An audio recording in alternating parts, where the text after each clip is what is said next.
আজকে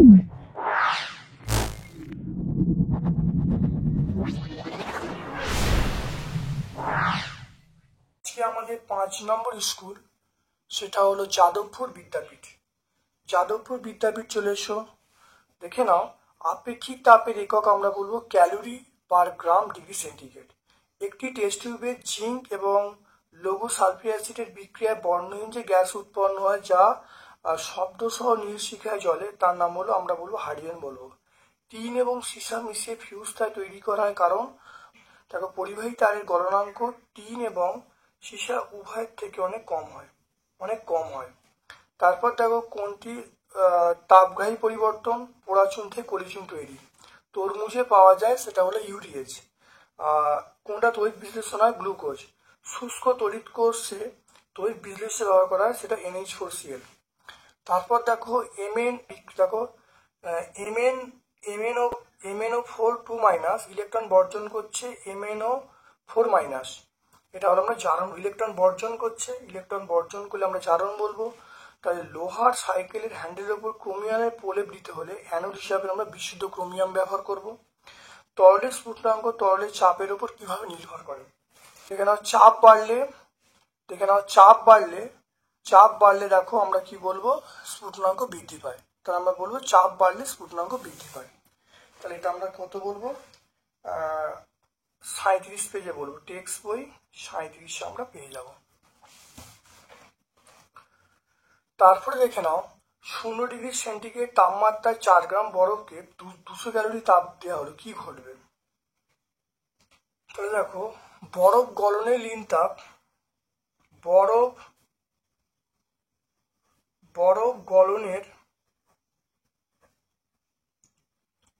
গলনের লীন তাপ আমরা বলবো 80 ক্যালোরি পার গ্রাম। তাহলে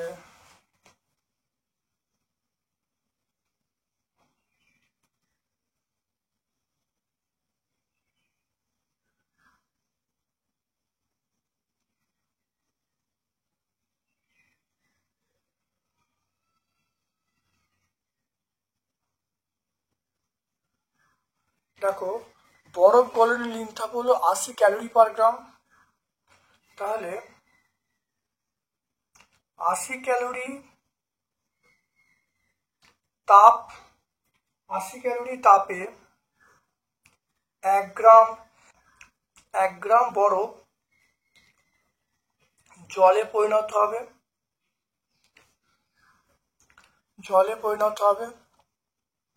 1 ক্যালোরি তাপে 1/80 গ্রাম বরফ জলে পরিণত হবে। আর 200 ক্যালোরি বলা আছে, এটা আমরা বলবো 200/80, এটা কাটাকুটি করলে 5/2 বলবো। 5/2 মানে 2.5 গ্রাম বরফ জলে পরিণত হবে। তাহলে জলে পরিণত হবে কত, 2.5 গ্রাম। এখানে দেখো 4 গ্রাম বরফ ছিল, তাহলে বরফ থাকবে।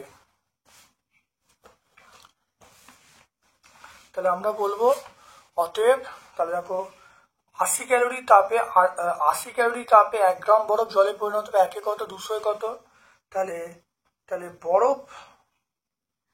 বরফ থাকবে 4 - 2.5 গ্রাম, তাহলে আমরা বলবো 1.5 গ্রাম। তাহলে জলে পরিণত হবে 2.5 গ্রাম, আর বরফ থাকবে 1.5 গ্রাম।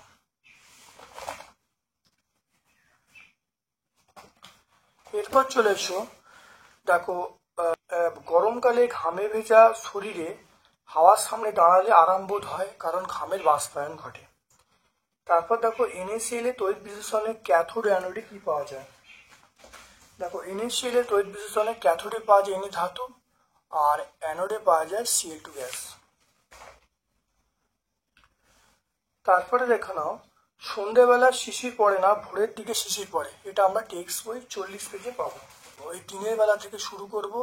তাহলে দিনের বেলা সূর্যের তাপে পৃথিবীর কাছাকাছি বস্তুগুলি উত্তপ্ত হয়, ওই বস্তুগুলি বায়ুস্তর উত্তপ্ত হয়। দিনের বেলাও দেখো পৃথিবীর তাপ ছাড়ে এবং সূর্যাস্তের পর তাপ আসে না, ভূপৃষ্ঠ তাপ বর্জন করে শীতল হয়ে পড়ে, ফলে বায়ু ধীরে ধীরে ঠান্ডা হয়ে পড়ে, উষ্ণতা কমতে কমতে শিশিরাঙ্কে পৌঁছে যায়, শিশির পড়তে শুরু করে।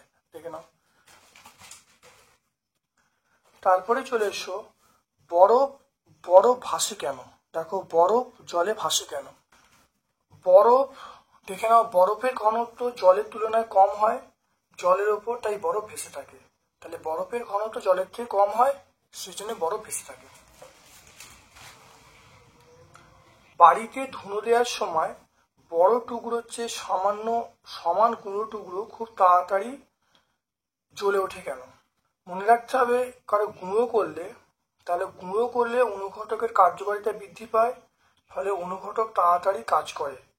তাই তাই রাসায়নিক কারখানায় কঠিন অনুঘটক ব্যবহার করলে তা গুঁড়ো বা সরু তারতেল আকারে করে নেওয়া হয়।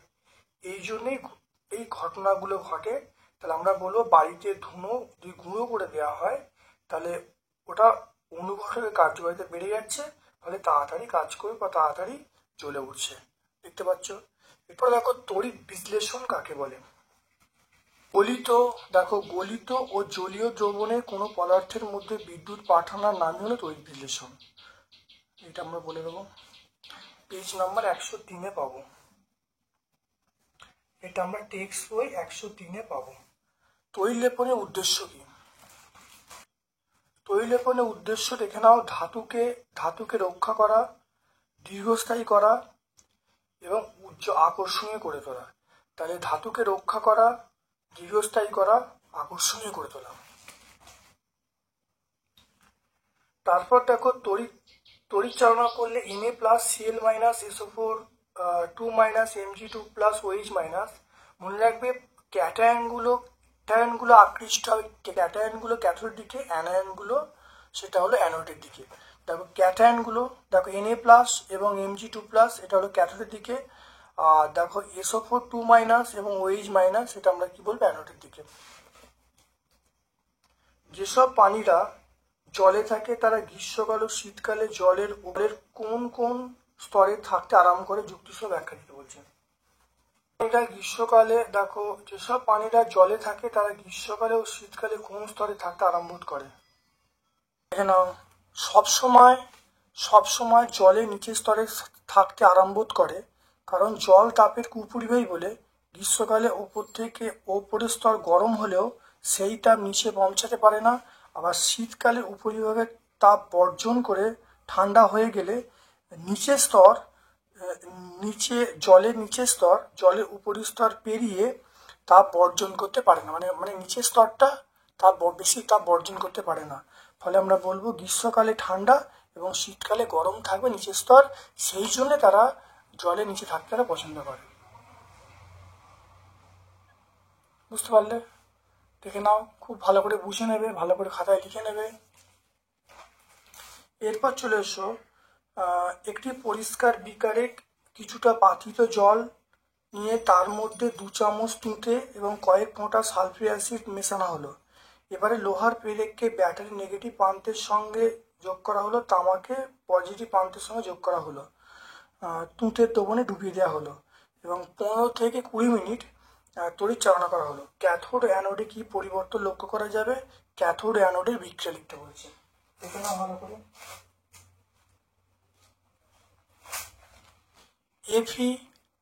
Fe প্লাস CuSO4 সমান FeSO4 প্লাস ইউ উৎপন্ন হবে।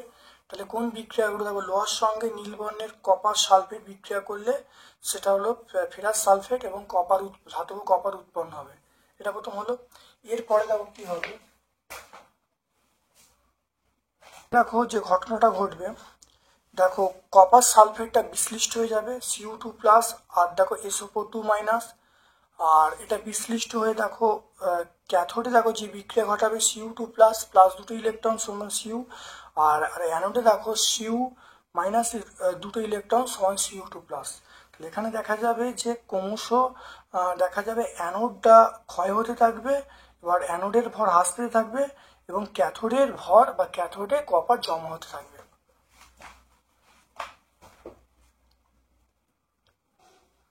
চলে এসো এর পরে আমরা এরপর দেখো 3-এর প্রশ্ন চলে আসছে। বর্ণহীন বর্ণহীন তরল হাইড্রোজেন ব্রোমাইডের মধ্য দিয়ে ঝাঁঝালো ক্লোরিন গ্যাস পাঠালে বর্ণের কি পরিবর্তন হবে? বিক্রিয়ার সমীকরণ লিখতে বলছে, কোনটি জারক কোনটা বিজারক চিহ্নিত করতে বলছে। দেখো, ক্লোরিনের সঙ্গে হাইড্রোজেন ব্রোমাইড বিক্রিয়া করলে দেখো হাইড্রোক্লোরিক অ্যাসিড এবং ব্রোমিন উৎপন্ন হচ্ছে। তাহলে এই যে দ্রবণের বর্ণ কেমন হয়ে যাবে? লালচে বাদামি হয়ে যাবে। আর এখানে ক্লোরিনটা হলো জারক আর হাইড্রোজেন ব্রোমাইডটা হলো বিজারক হিসাবে কাজ করবে। এবার চলে এসো, দেখো এরপরে দেখো বর্জ্যবিদ্যুতে ভরা ঝড়ের মেঘ কিভাবে সৃষ্টি হয়? উপযুক্ত চিত্র সহ ব্যাখ্যা করতে বলছি। এটা আমরা 153 পেজে পাবো। আমরা টেক্সট বই 153 পেজে পাবো। টেক্সট বই 153 পেজ। খুব ভালো করে আমরা দেখে নিই, বুঝে নিই। দেখো, বর্জ্যবিদ্যুৎ ভরা মেঘ। দেখো এখানে এই ধরনের মেঘ কি করে? বজ্রবিদ্যুৎ সহ ঝড় বৃষ্টি সৃষ্টি করে। আর এখানে যেটা হয় যে ওপরে বায়ুর চাপ উষ্ণতা কম হয়, জলীয়বাষ্প ভরা মেঘ যখন ওপরে ওঠে ঠান্ডা হয়ে যায়। আবার দেখো সেইটা জলকণা হিসাবে তৈরি হয় এবং তারপরে লিনটা বেরিয়ে যায়। এই লিনটাপের প্রভাবে বাষ্প এবং দেখে নাও জলকণা ভরা বেগ আস্তে আস্তে বায়ুর সংস্পর্শে গরম হয়ে যায়। এই জন্যে এই বায়ু জমে ওই বায়ুতে আরও উপরে উঠতে থাকে। এই কারণে মেঘের উচ্চতা 12 থেকে 30 কিলোমিটারের মতো, 12 থেকে 13 কিলোমিটারের মতো হয় এটা। এবং দেখা যাচ্ছে ওপরে দেখো বায়ুর ওপরে দিকে। দেখো আরেকটা কথা বলে দেখে নাও মাধ্যাকর্ষণের টানে দেখো কোনো একটা সময় জলকণাগুলো ভারী হয়ে যায়, ভারী হয়ে গিয়ে মাধ্যাকর্ষণ বলে নিচের দিকে পড়তে থাকে। বুঝতে পারলে? তাহলে বোঝা গেল। এটা ছবি এঁকে দেবে, একটু বড় উত্তরটা হবে, খুব ভালো দেখে নেবে, খুব ভালো প্র্যাকটিস করবে। এরপরে চলে এসো লাইফ সায়েন্সের পোর্শনে তোমরা চলে এসো। ডটসের চিকিৎসা করার জন্য সেটা যক্ষা। মাছের একটি বহিরাগত কার্পের উদাহরণ আমরা বলবো সিলভার কার্প।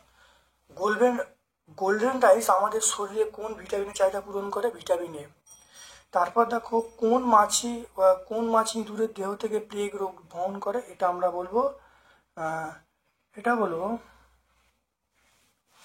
দেখো এটা আমরা কি বলবো? আমরা কোন মাছি ইঁদুরের দেহ থেকে প্লেগ রোগের জীবাণু বহন করে? চিওপিস। এটা অপশন বি।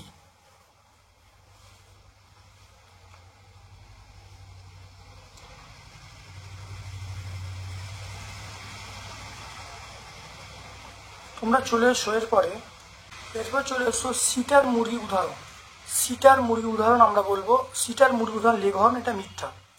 তারপর ডট দেখো ডিডিটি একটি আগাছানাশক, এটা আমরা মিথ্যা বলবো। তারপর দেখো দেখে নাও চায়ে উপস্থিত ড্যাশ রক্তে কোলেস্টেরলের মাত্রা কম সাহায্য করে, এটা হলো পলিফেনল। ডায়রিয়া রোগের জন্য দায়ী, সেটা হলো রোটাভাইরাস।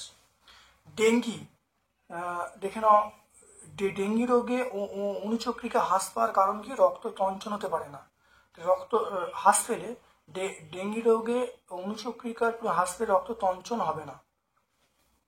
আমে কোন ধরনের ফাইটোকেমিক্যাল থাকে? দেখে নাও।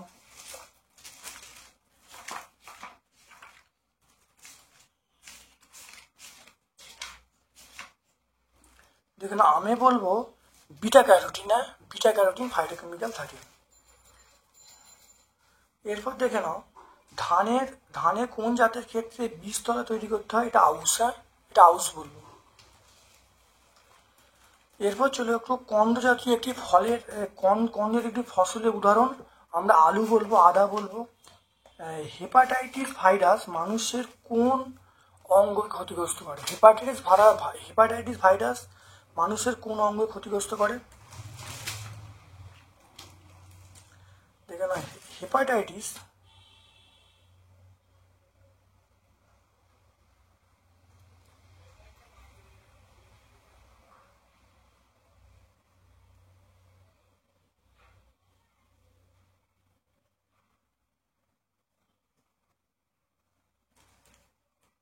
তারপরে হেপাটাইটিস, এটা হলো যকৃতে ক্ষতিগ্রস্ত হয়, যকৃত বা লিভার। তারপর চলে এসো, দেখো খারিফ ফসল কাকে বলে? খারিফ ফসল কাকে বলে উদাহরণ দিতে বলছে। ফসল কাকে বলে? অর্থাৎ যে ফসল বর্ষার শুরুতে চাষ করা হয় এবং বর্ষার শেষে তোলা হয় তাই খারিফ ফসল বলে। যেমন ধান, ভুট্টা, চীনাবাদাম, এগুলো খারিফ ফসল। টেক্সট 195 পাবো। চলে এসো এরপরে 3 দাগের প্রশ্নে। দেখো মানুষের শরীরে HIV সংক্রমণ কিভাবে হয়? নাও, রক্তের মাধ্যমে এবং দেহরসের মাধ্যমে সংক্রমিত হয়, রক্তের মাধ্যমে, দেহরসের মাধ্যমে। তারপর দেখে নাও এই জীবাণু মানব শরীর কিভাবে ক্ষতিগ্রস্ত করে।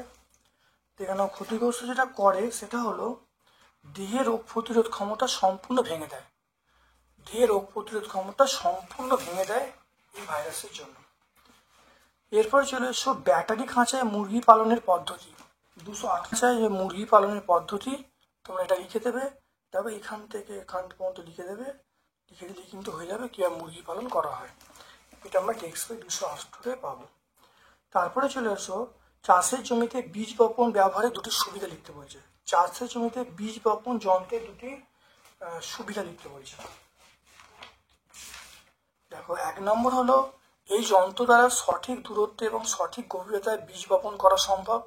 নাম্বার 2 হলো বীজ সবসময় মাটির ঢাকা থাকে, তাই পাখিরা এই বীজের সন্ধান পায় না। তাই দুটো খুব ইম্পর্টেন্ট পয়েন্ট মনে রাখবে।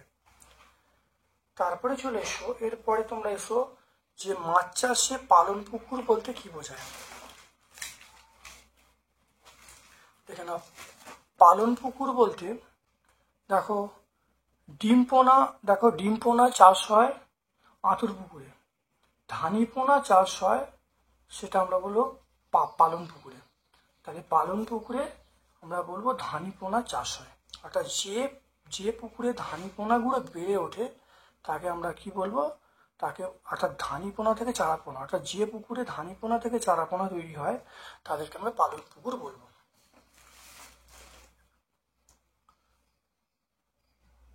দেখো, পিটুইটারি নির্যাস প্রয়োগ করে মাছের প্রজনন ঘটাতে কটা পুরুষ মাছ কটা স্ত্রী মাছের প্রয়োজন হয়? তাহলে মনে রাখবে, স্ত্রী মাছের প্রয়োজন হয় একটা, আর পুরুষ মাছের প্রয়োজন হয় দুটো। তাহলে দুটো পুরুষ মাছ একটা স্ত্রী মাছের প্রয়োজন হয়। এটা আমরা দেখে নাও যাদবপুর বিদ্যাপীঠ সম্পূর্ণ সলভ করলাম। ভিডিওটা প্রথম থেকে শেষ পর্যন্ত রাখো, অত্যন্ত কার্যকরী ভিডিও। Thank you.